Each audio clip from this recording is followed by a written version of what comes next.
ทักทายสบายดีสบายดีสบายดีพ่อแม่พี่น้องสบายดียามเสาร์เนาะมื้อนี้เช้านิดกะสิพาพี่พาน้องมาชมบรรยากาศยามเสาร์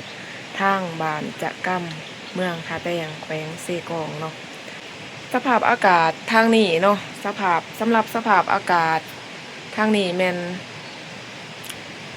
หนาวเนาะแต่บ่มีลมแต่ว่าหนาวแบบอุ้ยหนาวเย็นแห้งส่วนร้ายกับแม่นหนาวยามกลางคืนเลยทุกคนหนาวยามกลางคืนเนาะกลางคืนประมาณ15 องศาเนาะแต่ว่าตกมายามเสาร์คือแบบนี้มีแดดซองแน่ก็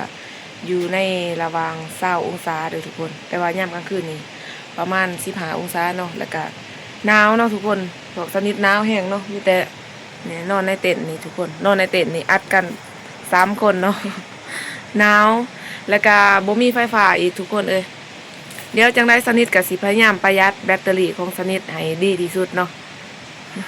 เอาเดี๋ยวก่อนอื่นเมื่อเนาะสนิทกับสิพาพี่พาน้องไปส้มบรรยากาศยามเช้าทางเมืองท่าแตงแขวงเซกองเนาะว่าสิเป็นจังไดเดี๋ยวตามสนิทไปเลยเนาะ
ปลาซิวหน่อยบักหลายๆนึงป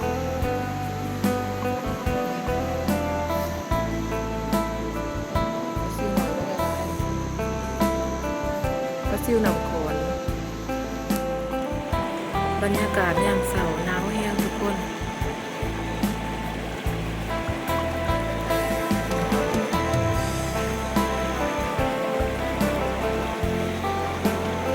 นี่เราก็มาเก็บผักกูดยามเช้าเนาะ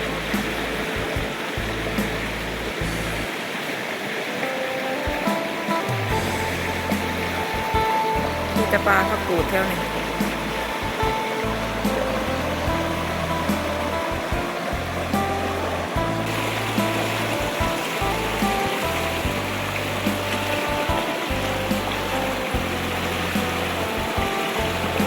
ขณะนี้เวลา6 นาฬิกา20กลัวจ้า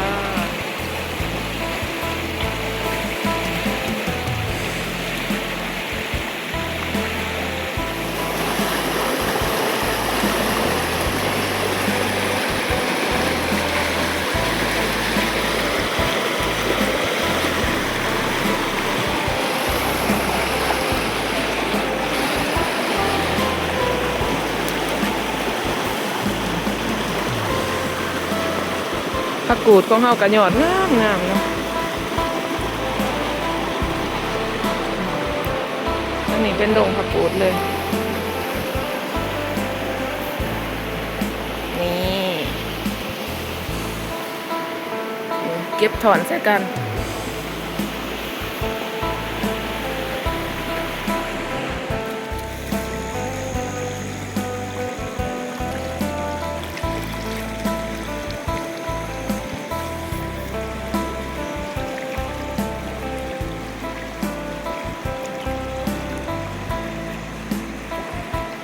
ตอนนี้ผักกูดเฮาก็ได้หลายแล้ว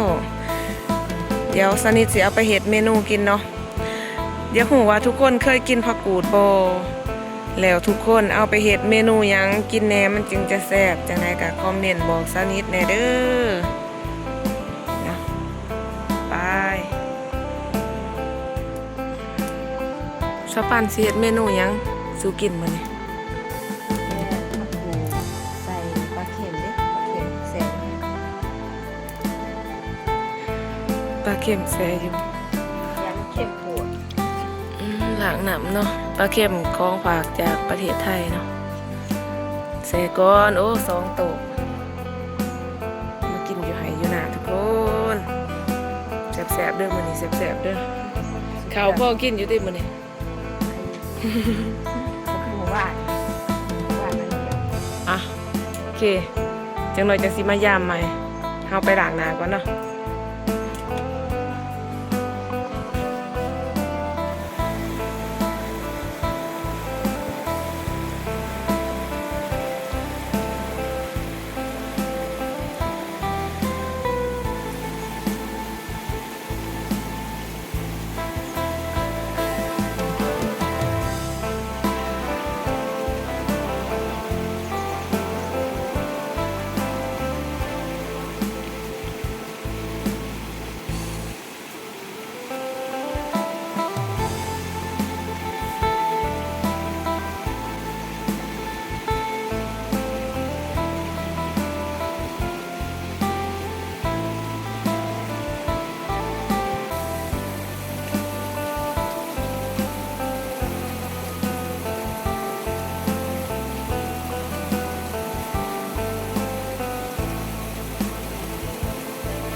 แล้วมัน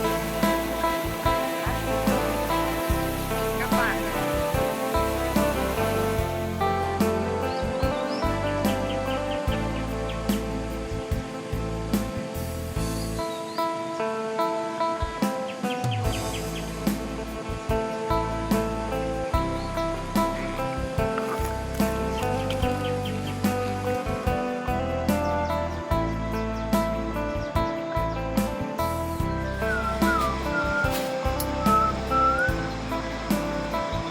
คิวเป็นเซย เป็นยังสิบเป็น หนาวบ่ บอจิบ บ่ กินข้าวเด้อทุกคน แกงปลาแห้งใส่ผักกูดเนาะมากินข้าวน้ำกันเด้อทุกคน ปลาแห้งกับปลาเค็ม แกงปลาเค็มใส่ผักกูด กินกับ แซ่บมื้อนี้แซ่บอาหารดีมื้อนี้แกงปลาเค็มใส่ผักกูดเนาะมากินข้าวน้ำกันเด้อพี่น้องเอิ้นผู้บ่าวมากินข้าวน้ำแน่ กินข้าวเด้อผู้บ่าว